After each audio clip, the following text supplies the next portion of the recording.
A man came in during my night shift, used the bathroom, and never came out. When the cops arrived and opened the door, it was empty. We found him hiding in the ceiling, a wanted criminal who had done awful things. I was alone with him the whole time. In my mid-20s, I worked the night shift at a 7-Eleven while juggling online classes. I figured the nights would be slow enough that I could catch up on schoolwork. And for the most part, that was the case. Being the only one there meant the store rarely got busy. Whenever a customer did walk in, I'd quickly put my laptop aside and resume my work after they left. This particular night was cold and rainy, which I didn't mind because it meant fewer customers. I had been engrossed in my schoolwork for almost 2 hours when the door suddenly swung open and a man walked in. He appeared to be around 30, with a short beard and hair. I put my laptop off to the side and waited for him to come up to the counter. The man looked around the aisles for a minute or two, then walked out, got in his car, and left. Not thinking too much about it, I grabbed my laptop and continued about my work. Another 30 minutes passed when, out of the corner of my eye, I saw headlights pulling up in front of the store. I looked over and was confused to see the same car that was here earlier. I thought maybe it was just a coincidence, but when the guy got out, it was the same man.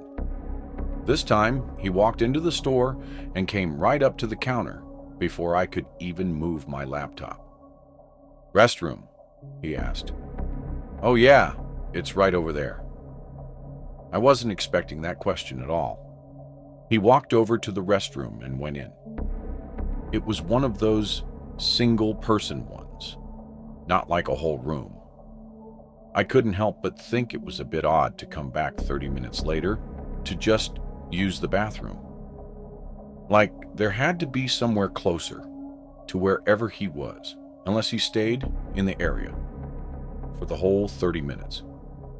He possibly could have been back to also grab something that he decided he needed.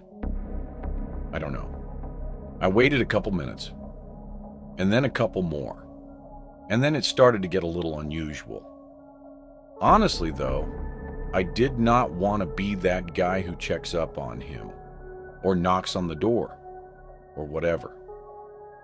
Another 15 minutes passed.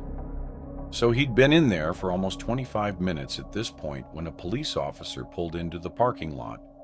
He circled around and slowed down right behind the other guy's car, clearly inspecting it. And after a little bit, he stopped his vehicle right behind the car and got out. The officer came into the store and looked around the sales floor, then looked at me and asked if I knew who was the owner of that car outside. The officer looked more than just curious. He looked worried. I pointed at the bathroom and said he'd been in there for a while. The officer went over and didn't hesitate to begin banging on the door. It was clear something was seriously wrong. After a minute of him knocking and yelling, he looked at me and asked if I had a key to the door. I was kind of shaky, but I sifted through the drawer under the counter and found the key, then ran in over to him. He unlocked the door and opened it, gun raised.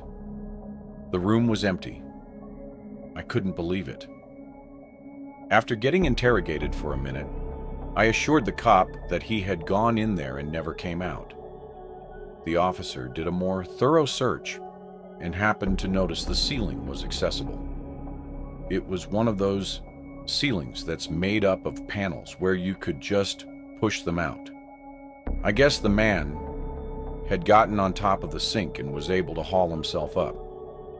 The officer called in back up, and within 15 minutes they found the man hiding inside the ceiling. They got him out and arrested him. As I've been told, the guy was on the run after doing some absolutely horrible things to several random and innocent people. Earlier in the night, they got a description of his car and caught his license plate on a store camera. The officers made it seem like I was lucky because the past individuals he had harmed were all alone in the middle of the night, either working or just walking around outside. Whether the man was trying to hide in the ceiling because he knew the cops were after him, or he was doing so to try something on me, is unclear. Thankfully, he's locked up for good, though. But first, did you know that 98% of people who watch my videos aren't subscribed? That means you. And yes, I am speaking specifically to you. Probably aren't. So now would be a great time to leave a like on the video and subscribe. Anyhow, I work as a security guard at a mid-sized office building located right in the heart of the city. This area tends to have a high crime rate, so it's not unusual for businesses to suffer significant losses due to break-ins during the night. Normally, I have a co-worker with me, but for this month, I was working alone while the company trained a new employee. Honestly, I didn't mind it. Sure, it was a bit more boring, and staying awake was sometimes a struggle, but having a partner around could also get annoying, depending on who it was. Around 2 weeks into my solo shift, I was doing my usual patrol when I spotted a couple of guys standing across the road in the dark. They were far off, but I could tell they were looking in my direction. I couldn't tell if they were eyeing the building or watching me, but something about it gave me an uneasy feeling. When I did my next round, they were gone. I made a mental note of it, but didn't think too much of it at the time. The rest of the night passed without incident. I got out at 6 a.m. with nothing more to report on. The next couple days were uneventful as well, but then, one night at the end of the week, I made my rounds outside and saw them again. They were in the same spot as last time, standing in the dark and watching me. It made me uncomfortable again. So instead of continuing my rounds, I stayed out on that side of the building. Maybe if they saw that I noticed them, they would leave. I stood out there and walked back and forth for about 5 minutes before the men walked away. As I was out there, I tried to take notes of what they looked like, but there really wasn't much I could make out from that distance. I stayed out for another 10 or 15 minutes after they left, making sure they didn't come back. Then I went back inside. With them gone, I figured now was a good time to head to the break room and take my lunch. It was about 1 a.m. The break room was at the far end of the hallway in the back of the building. I sat at a table and started eating while scrolling on my phone when I suddenly heard a noise. I put my phone down and looked at the door to the hallway. I'd never heard any noises like that before. After a few seconds, I got up and walked over to the doorway. I stood there for a good 30 seconds, waiting to hear anything. But it all seemed so quiet that I figured it must have been nothing. I went back and finished my lunch. Afterward, I went to the security office and double-checked that there were no alerts or flags. Everything looked good. Usually, this was the time of night where I'd just sit in my chair and wait around, but something in me felt like going to make another rounds. The noise I heard didn't have me nervous, though. I think, if anything, I was actually just more curious about what it was and found it as something for me to look for while I was bored. I started my rounds outside, walking around the building. It was quiet, just the ambient sound of the buzzing streetlights. Nobody was out there. I went back inside and started walking through the inside of the building. Usually, unless there was a flag or alert in the system, I wouldn't go checking every inch of the place. I'd just walk up and down the hallway and make sure nothing was off. The hallway was long, though, and was in the shape of an L, so it was more like two long hallways. On one side was the main door, and on the other side there was a door to a mini stairwell that had an emergency exit door. It was one that was original to the building, so one of those old heavy metal doors. And as far as I knew, it wasn't connected to the security system because of how old it was. To bypass this, the company just put a huge padlock on it and bolted it shut to essentially make it useless. However, when I got to the end of the hallway and looked through the door window into the stairwell, I was in complete disbelief. The padlock was snapped in half, laying on the ground, and the metal door had been forced open. I felt lightheaded as I hurried back to the security office. If someone had broken in, how the hell did they slip past me unnoticed? Surely I would have seen or heard them. I started scanning through the tapes. I got to the point where I was standing outside, watching the two men. After they left, I stayed for a bit to keep watch. During that time, they came around to the back of the building and snapped the lock off, breaking in and going into the workrooms. Disturbingly, they were still inside the building when I came back inside. One of them was just on the other side of a door, literally 2 feet from me, as I walked past him and into the break room. While I was in there, one of them bumped into a desk while trying to hide, which was likely the sound I heard. When I went back outside to do my rounds, that's when they made a run for it.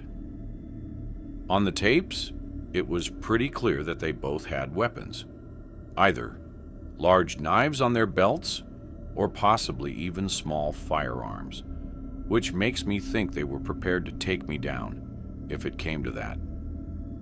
I called the police and handed over the tapes, but nothing ever came of it. They weren't great quality, and the men had their faces covered. The company claimed several hard drives or files or something were taken, and they seemed pretty worried about it. However, to this day, there's been no more info on the men or their motives. I worked the night shift at a hospital, specifically in the ER. My job mainly involves checking people in at the front desk, though, as you can imagine, we see our fair share of strange and unsettling things. Each night brings something unpredictable. This particular night started off quiet enough.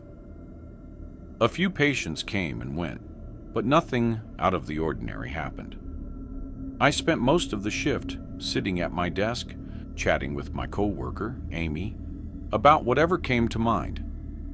Around 2 a.m., Amy went on her break to grab something from the cafeteria, leaving me alone at the front counter. Barely a minute after she left, a man walked through the front doors. He was dressed in a black zip-up hoodie and black jeans. His dark, somewhat long hair looked messy, like he hadn't showered or maybe had just woken up. He approached the counter slowly, and there was something about him, an unsettling energy, that immediately made me feel uncomfortable. "I'm looking for Hannah Smith," he said. I didn't remember the exact name he gave, but it was a woman's name, and as far as I knew, they hadn't been admitted recently. Still, I checked the records, but I saw no one by that name. The man seemed uncomfortable as he waited. I told him there wasn't anyone here by that name, and that he may need to check other hospitals in the area. He awkwardly nodded and walked out. I glanced at the security guard, who was standing at the other side of the room, and we both made that eye contact, agreeing that that guy was a little strange. A half hour later, Amy came back. The rest of that shift was quiet and slow. I got out at 4 a.m., saying bye to my co-workers and heading out to the parking lot. This wasn't the largest hospital, but the parking lot was really oversized. It was huge, and all the workers were supposed to park in the back to make room for patients closer to the building. As I walked to my car, a weird feeling came over me, and I randomly thought back to that man that came in earlier. I don't know why, but I suddenly felt unsettled again. Maybe it was the eerily quiet parking lot at night. I walked a bit faster, got up to my car, and got in. I tossed my bag on the passenger seat and started driving. I lived about 20 minutes away. The roads were long and empty, but throughout that drive, I still couldn't shake the strange feeling. I felt like I was being followed or watched. Yet every time I looked in the mirrors, nobody else was on the road behind me. When I finally got home, I pulled into my driveway and parked, getting out and going in through the front door. I hadn't even taken my shoes off yet when I heard footsteps sprinting up to the porch. They got right up to the door and immediately shook the handle, trying to open it. Thankfully, I always instinctively lock the door every time I open or close it. As soon as they realized it was locked, they stopped. There was a pause before a familiar voice spoke. "Excuse me, ma'am. Can you please open the door? I need help. Please open the door." It was the creepy guy from the hospital. I didn't respond and shakily took my phone out and called the cops. Seconds later, the man bolted away. I looked out the peephole and saw him run down the road and disappear in the dark, but confirming it was definitely the same guy, with the black hoodie and black jeans. When cops arrived, I was hit with probably the most insane, creepy, and downright horrifying information. The back door to my car in my driveway was open.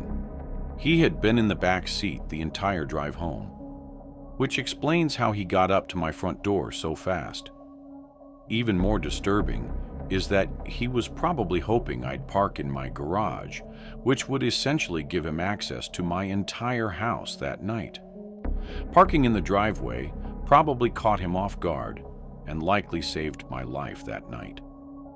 They used the footage from the hospital CCTV to identify the man and found him a few days later. He was some nobody that I'd never met in my life, but he had some strange fixation with me. He had stalked me from outside the hospital for weeks, figuring out which car I drove, and probably just trying to find a night that I accidentally left my car unlocked for too long. Even though he was caught, he never admitted to anything, and just repeatedly said that he wanted to talk to me, and that was it.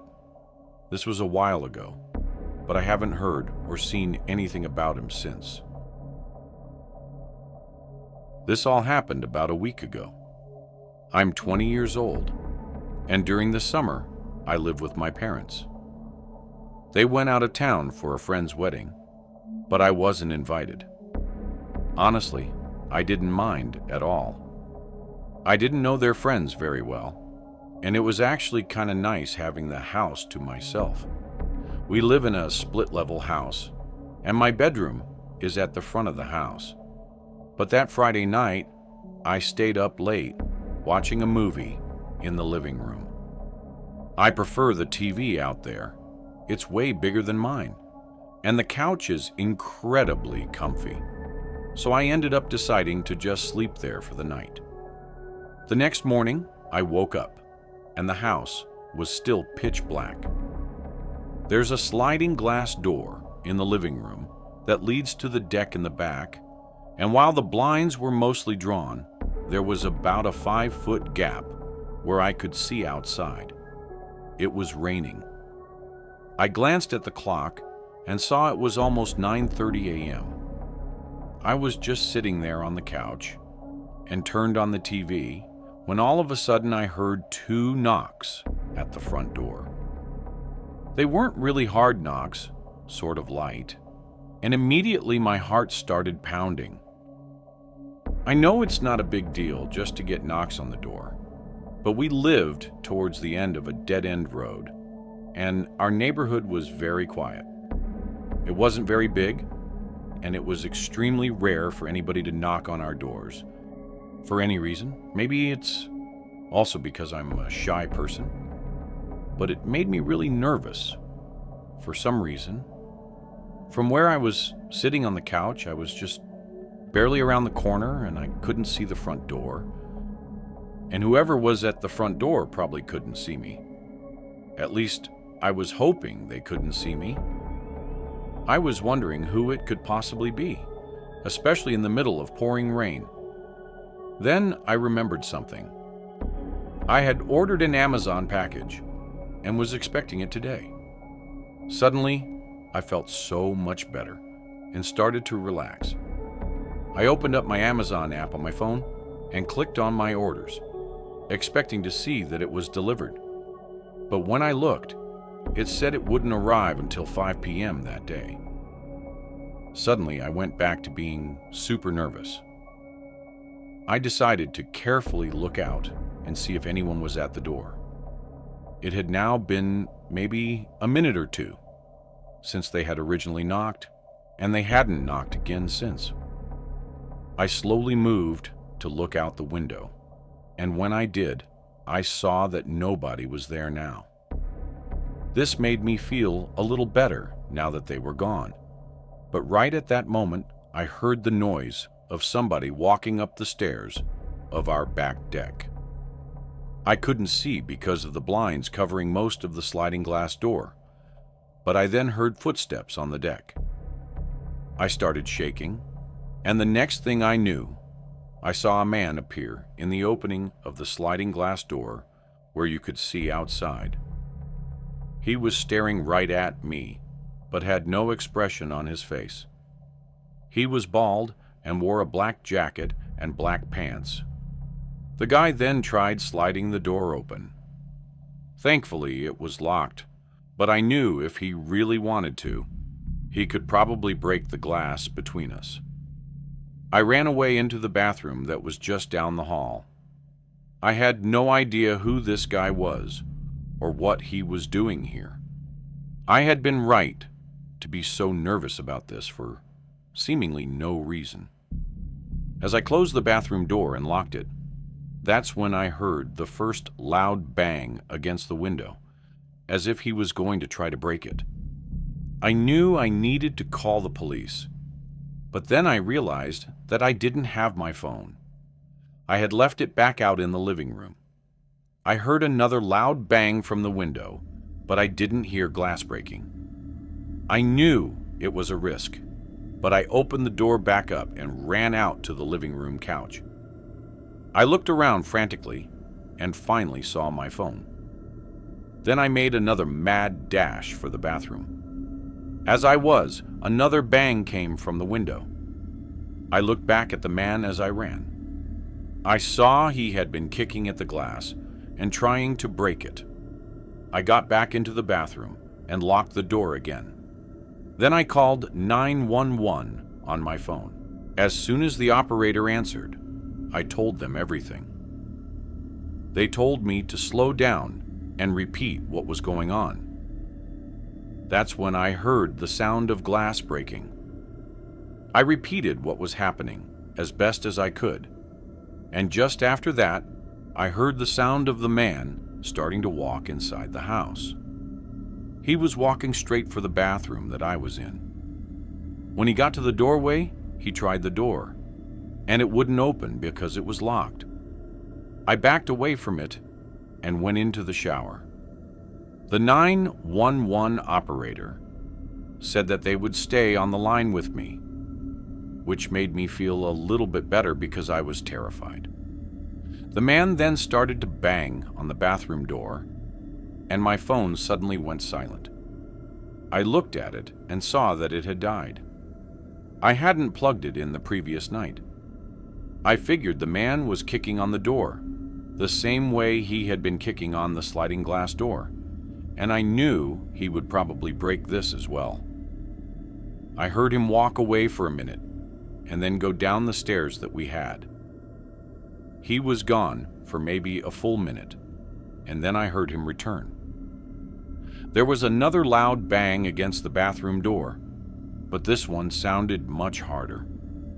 I think he had found one of the baseball bats we had in our house or something. This made me even more terrified than I already was. I grabbed the towels we had in the bathroom and covered myself. I then went into the small bathroom closet we had and closed that door. I just barely fit in there, but I had to do what I could. The guy hit at the door a few more times, and it really sounded like he was breaking it now. But that noise was interrupted by another one. It was the noise of a loud knock on the front door. I could barely hear someone shouting, "Police." I hoped they would be able to get inside fast. And just after that, I heard the man walking away towards the back of the house where he had gotten in. I stayed hidden, and a short time later, I heard a bunch of shouting. Eventually, I heard someone yelling, "Put it down." When I finally heard the voice of multiple officers inside my house, I finally came out of the bathroom. They had literally gotten there just in the nick of time, and the man had been caught. I'm really lucky how fast the police were to arrive that day. This was very recent, and I'm still a little shook up about it, but I'm just happy to be okay. If you enjoyed this video, don't forget to hit the like button and subscribe to the channel for more amazing video. Turn on the notification bell so you don't miss any updates. All right, that's it for today. Take care, and I'll see you in the next one.